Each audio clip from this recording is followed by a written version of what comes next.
क्या मुगलों ने सिर्फ भारत को लूटा था या भारत को ऐसी विरासत भी दी जिस पर आज पूरा देश गर्व करता है? सोशल मीडिया पर अक्सर एक बात सुनने को मिलती है, मुगलों ने भारत को सिर्फ लूटा था।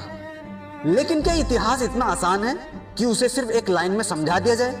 आइए बिना गुस्से और बिना किसी राजनीतिक चश्मे के सिर्फ इतिहास और तथ्यों के आधार पर बात करते हैं। मुगल लगभग 300 साल तक भारत के बड़े हिस्से पर शासन करते रहे। इस दौरान युद्ध भी हुए, सत्ता के लिए खून खराबा भी हुआ, भारी कर भी वसूले गए और कई ऐसे फैसले भी लिए गए जिनकी आज आलोचना होती है। इन बातों को नकारा नहीं जा सकता। लेकिन क्या यही पूरा इतिहास है?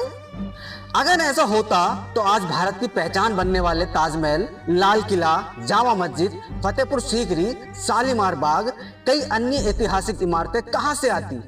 आज हर साल लाखों भारतीय और विदेशी पर्यटक इन स्मारकों को देखने आते हैं। इनसे भारत की सांस्कृतिक पहचान मजबूत होती है और पर्यटन से देश की अर्थव्यवस्था को भी भारी लाभ होता है। कुछ लोग दावा करते हैं कि ताजमहल पहले तेजो महल नाम का शिव मंदिर था जिसे तोड़कर बनाया गया, लेकिन अब तक इस दावे के समर्थन में ऐसा निर्णायक ऐतिहासिक या पुरातात्विक प्रमाण सामने नहीं आया जिसे भारत के प्रमुख इतिहासकार संस्थाओं ने या अदालतों ने स्वीकार किया हो। उपलब्ध ऐतिहासिक अभिलेखों और भारतीय पुरातत्व सर्वेक्षण के अनुसार ताजमहल का निर्माण शाहजहां ने मुमताज महल की याद में करवाया था। इसका मतलब ये नहीं कि सवाल पूछना गलत है। सवाल पूछना लोकतंत्र की ताकत है, लेकिन किसी दावे को इतिहास का सच मानने से पहले उसके समर्थन में ठोस और सत्यापित प्रमाण होना भी उतना ही जरूरी है।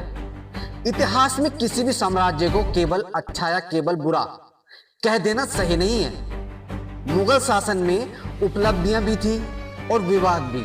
यही बात लगभग हर बड़े साम्राज्य पर लागू होती है। इसलिए जब कोई कहे कि मुगलों ने सिर्फ भारत को लूटा है, तो उससे यह सवाल भी पूछा जा सकता है कि क्या भारत की आज की विश्व प्रसिद्ध ऐतिहासिक धरोहरों को भी इतिहास का हिस्सा नहीं माना जाना चाहिए? और अगर कोई केवल उनकी उपलब्धियां गिनाए तो उसे उस दौर के संघर्षों, युद्धों और विवादों को भी याद रखना चाहिए। इतिहास का सम्मान तभी होगा जब हम उसे पूरे संदर्भ में समझेंगे, न कि सोशल मीडिया की आधी अधूरी पोस्टों से। आखिर में फैसला आपका है, इतिहास को नफरत का हथियार बनाना है या उससे सीख लेकर भविष्य बनाना है। अगर आपको लगता है कि इतिहास पर बहस तथ्यों और सबूतों के आधार पर होनी चाहिए, तो इस वीडियो को शेयर कीजिए और अपनी राय कमेंट में जरूर लिखिए। मिलते हैं नेक्स्ट वीडियो में।